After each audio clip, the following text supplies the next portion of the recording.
Assalamualaikum. Okey, semalam saya baca dalam satu Facebook seorang doktor, namanya Dr. Kamarul. Dia menceritakan tentang pesakit beliau, seorang wanita yang mengalami kesedihan dan minta untuk rujuk kepada doktor sekretari. Ceritanya secara ringkas adalah bekas suami wanita tersebut menjadikan dia sebagai bahan prank dan upload ke dalam internet. So wanita tersebut mengalami kesedihan, mengalami rasa tak puas hati apabila dia menjadi bahan konten suaminya tu untuk diketawakan oleh orang lain. Dan diringkaskan ceritanya, mereka telah bercerai dan walaupun dah bercerai, video tersebut masih disebar luas walaupun lelaki tersebut dah delete lah video tersebut. Baik, dalam video kali ini saya nak menceritakan ataupun berkongsi mengenai isu yang berkaitan dalam perkongsian doktor ni. Jom kita tonton video ni sampai habis.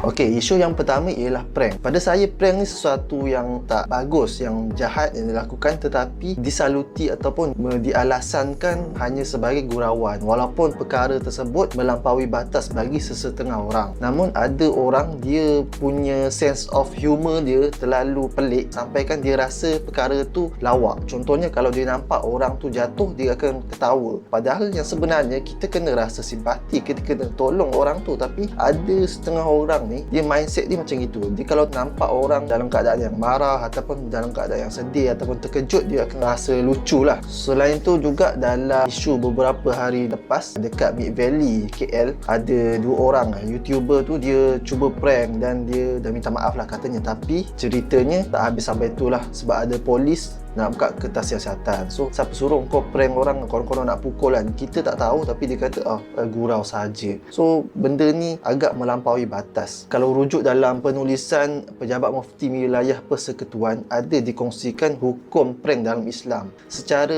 ringkas ni hukumnya adalah haram. Sebabnya kita menggunakan satu hadis ataupun dalil daripada Nabi Muhammad. Ketika itu ada sahabat ni dia dengki sahabat yang lain, yang mana sahabat tu tengah tidur, lepas tu dia dengki sahabat yang tengah tidur tu pun terkejut. So dalam hadis ni Nabi kata perbuatan tu haram lah, tak bagus lah. Riwayat Sunan Abi Daud. Dari situ kita pergi ke poin yang kedua. Isunya ialah sebagai ahli keluarga ataupun pasangan sendiri, sepatutnya kita melindungi isteri kita, melindungi pasangan kita. Contohnya suami kena jaga isteri, isteri pun kena jaga suami. Masing-masing saling melengkapi. Kita tak boleh nak kata yang alah benda kena gurau-gurau je lah, orang lain tengok tak ada apalah. Tak boleh, sebab isteri tu ataupun pasangan kita sendiri tu manusia, ada perasaan, ada jiwa. Kita bukannya objek untuk dipertontonkan, binatang untuk ketawa dalam sarkas. Nak bagi contoh yang agak ekstrim macam tu. Ini kita ambil daripada hadis riwayat Tirmizi, yang mana Nabi mengatakan bahawa sebaik-baik kamu ialah orang yang baik kepada ahli keluarganya, dan aku iaitu Nabi paling baik terhadap ahli keluarganya. Daripada hadis tu kita kena ikut apa yang Nabi suruh, apa yang Nabi buat terhadap ahli keluarganya lah. Contoh dalam kes ni terhadap isteri. So terhadap isteri ni, isteri bila dalam perkongsian doktor tu dia kata perempuan tersebut dah meluahkan terhadap bekas suaminya yang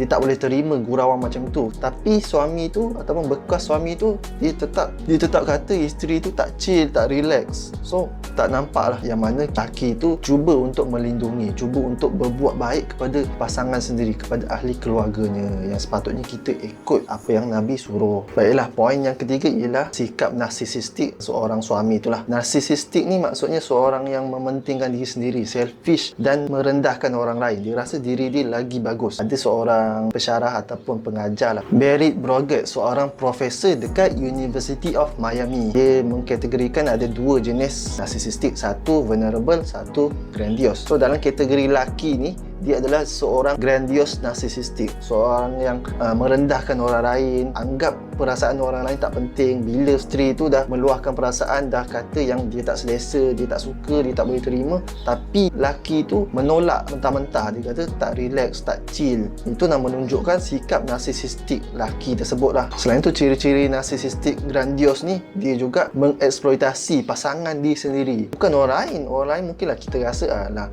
tak penting pada dia kan, tapi ni pasangan sendiri dia sanggup exploit untuk konten semata-mata nak lawak-lawak macam tu je. Dan dia rasa pula perbuatan dia tu tak salah. So nampaklah ciri-ciri narsisistik grandios ni pada lelaki tersebut. Dan saya juga teringat dalam satu hadis riwayat Bukhari yang mana orang Muslim tu ialah apabila kita rasa selamat daripada kejahatan lisan dan kejahatan tangan. Maksudnya daripada percakapan dan daripada perbuatan. So prank ni kedua-duanya sekali kita dah cakap kat dia sesuatu dan kita buat sesuatu kat dia. So kita tak selamat dari segi maruah, dimalukan bila dia tersebar dekat dalam internet dan orang lain tengok reaksi pasangan kita yang spontan tu, yang tak terselindung tu. So dah memalukan. Baiklah, kesimpulannya dalam video ni saya nak cakap lah, sebelum berlakunya semua ni, pilihlah pasangan yang baik untuk kita jadikan sebagai pasangan hidup lah. Sama ada suami ke isteri ke, kita kena kenal dia terlebih dahulu. Sebabnya ada seorang penyelidik dekat Northwestern University, nama dia Alexandra Solomon. Dia mengatakan bahawa memang ada orang yang sifat dia suka bergurau yang melampaui batas. Mungkin disebabkan background keluarga dia yang memang begitu, sebabnya cara dia dibesarkan begitu. So sebelum kita pilih pasangan ni, kita kena tahulah macam mana cara seorang tu dibesarkan sebelum berlakulah perkara-perkara yang merenyahkan dan menyusahkan kita pada masa akan datang.